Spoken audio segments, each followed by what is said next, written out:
மத்தேயு 3ஆம் அதிகாரம்.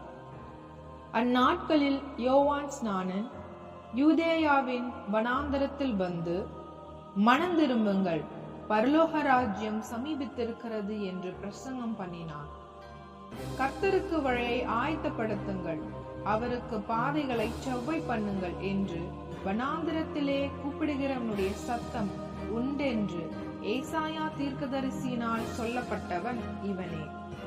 இந்த யோவான் ஒட்டகமயிர் உடையை தரித்து தன் அறையில் வார்க்கச்சையை கட்டி கொண்டிருந்தான்.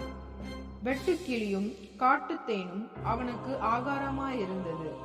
அப்பொழுது எருசலேம் நகரத்தாரும் யூதேயா தேசத்தார் அனைவரும் யோர்தானுக்கு அடுத்த சுற்றுப்புறத்தார் யாவரும் அவனிடத்திற்கு போய் தங்கள் பாவங்களை அறிக்கையிட்டு யோர்தான் நதியில் அவனால் ஞானஸ்தானம் பெற்றார்கள்.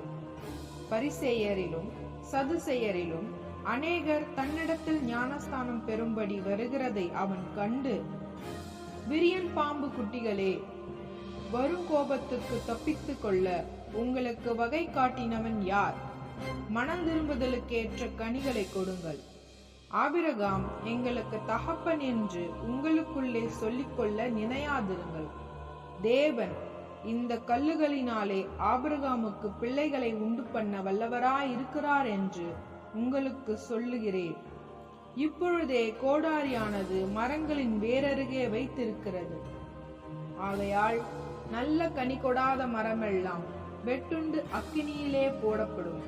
மனந்திரும்புதலுக்கென்று நான் ஜலத்தினால் உங்களுக்கு ஞானஸ்தானம் கொடுக்கிறேன். எனக்கு பின் வருகிறவரோ என்னிலும் வல்லவராயிருக்கிறார். அவருடைய பாதரட்சைகளை சுமக்கிறதற்கு நான் பாத்திரன் அல்ல. அவர் பரிசுத்த ஆவியினாலும் அக்கினியினாலும் உங்களுக்கு ஞானஸ்தானம் கொடுப்பார். தூற்றுக்குடை அவர் கையில் இருக்கிறது. அவர் தமது களத்தை நன்றாய் விளக்கி தமது கோதுமையை களஞ்சியத்தில் சேர்ப்பார். பதரையோ அவியாத அக்கினியினால் சுட்டெரிப்பார் என்றான்.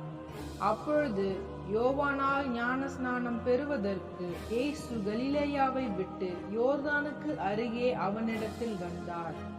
யோவான் அவருக்கு தடை செய்து, நான் உம்மாலே ஞான ஸ்நானம் பெற வேண்டியதாயிருக்க நீர் என்னிடத்தில் வரலாமா என்றான். இயேசு அவனுக்கு பிரத்யுத்தரமாக, இப்பொழுது இடங்கொடு, இப்படி எல்லா நீதியையும் நிறைவேற்றுவது நமக்கு ஏற்றதாயிருக்கிறது என்றார். அப்பொழுது அவருக்கு இடம் கொடுத்தான். இயேசு ஞான ஸ்நானம் பெற்று ஜலத்திலிருந்து கரையேறின உடனே இதோ வானம் அவருக்கு திறக்கப்பட்டது. தேவ ஆவி புறாவை போல இறங்கி தம்மேல் வருகிறதை கண்டார்.